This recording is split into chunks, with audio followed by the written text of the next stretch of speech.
Welcome, Greg. Happy afternoon. It's Friday, January 26th. You forecasted this morning, and I just wondered if you wanted to talk about your forecast morning, a little bit about how it went and your thought process. Yeah, good afternoon, Nikki. Been a long day.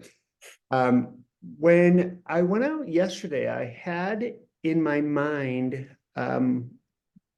was our danger moderate? Were we moving to a moderate danger? We've been seeing all week long a strong slab on top of the facets.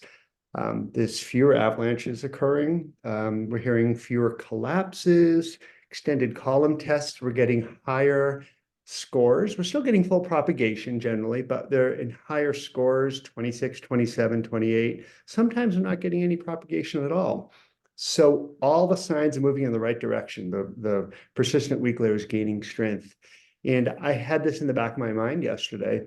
But where I was traveling, I was finding a thinner snowpack. And there was an avalanche on Wednesday. I was in East Bowl Silver Fork. There was an avalanche on Wednesday, likely skier triggered. It seems to have failed on faceted snow.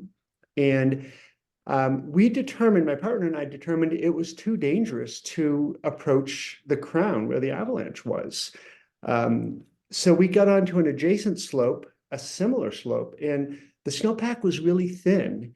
And in stability tests, I did like 5 or 6 tests, and it was a thinner snowpack, 30 to 40 centimeters, so 12 to 16 inches of a slab on top of the weak faceted snow. And I was getting full propagation with like 21 taps, 22 taps. Didn't take a whole lot of energy, and it was just popping out. We did get one collapse in a thinner snowpack area on the ridge. And it just made me think that whereas we probably have a lot of terrain that is at a moderate danger, not everywhere is at a moderate danger. And I think you could trigger an avalanche in one of those thinner snowpack areas that would fail at persistent weak layer. And even though we may be seeing signs of stability, if you did trigger one of these avalanches, it'd be really big. So with that in mind, I could not justify lowering the danger to moderate, but the reality is we're going to be lowering it at some time. Yeah. So what do you think? Yeah, I think that's the challenge that we've been facing, in all operations, all ski resorts, all guide services have been facing for almost the last 2 weeks now is one, we're seeing almost like 2 different snowpacks. There are areas that it's very obviously trending in the right direction. Those deeper areas or those areas that the facets on the ground are becoming moist or wet even. You can make snowballs. But then you dig a hole or you get this large collapse in one of those shallow areas. And it's pretty alarming when you put your shovel in the snow or you do an ECT and you see these obvious results. So it's been challenging to lower the danger around the rows or in general down to moderate. But I do think in the next few days, we're going to be moving into that moderate danger. If you look at the North American danger scale, you start to look at the likelihood and the size and distribution, and we are trending and we're moving into that moderate region, and we are trending in the right direction. But it's going to be a scary moderate. It's going to be a moderate that might be different than the type of moderate that we deal with a new snow instability or even a wind drifted snow instability. Eric, our forecaster down in Moab, did an awesome blog talking about moderate danger, and he's got a quote about the danger of persistent weak layer, and though they become less reactive and harder to trigger over time, they persist. And when they do cause an avalanche, they're no less devastating than when the danger is considerable and high.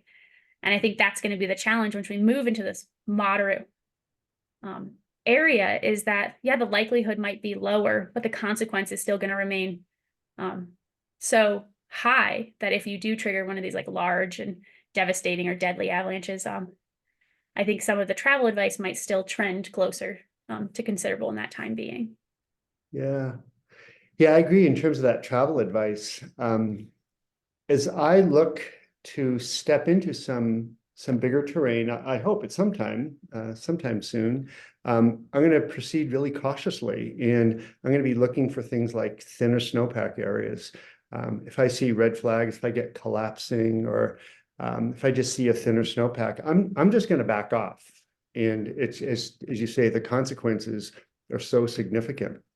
So it's almost like our behavior is more like considerable danger. Yet the forecast danger rating may be at moderate.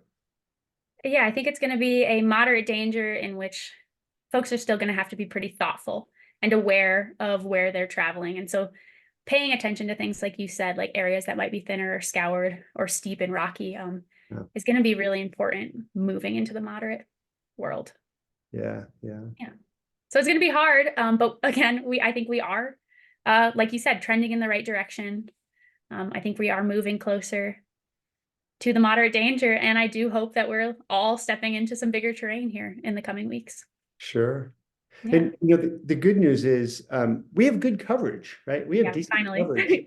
And even though we're going to be getting some warm temperatures over the next 4 or 5 days, if someone doesn't want to step into that bigger terrain, we actually have a lot of options in outside of avalanche terrain, right? Some lower angle terrain that is providing some great riding conditions right now. So we don't need to step into that big stuff right now.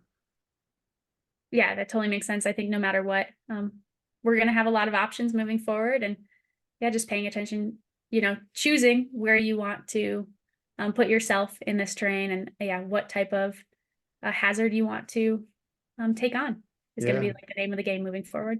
Yeah, well said. Yeah. Well, thanks so much. Good talking Yeah. about this. Yeah. Thanks for chatting, Greg. Take care. We'll see what happens. Yeah.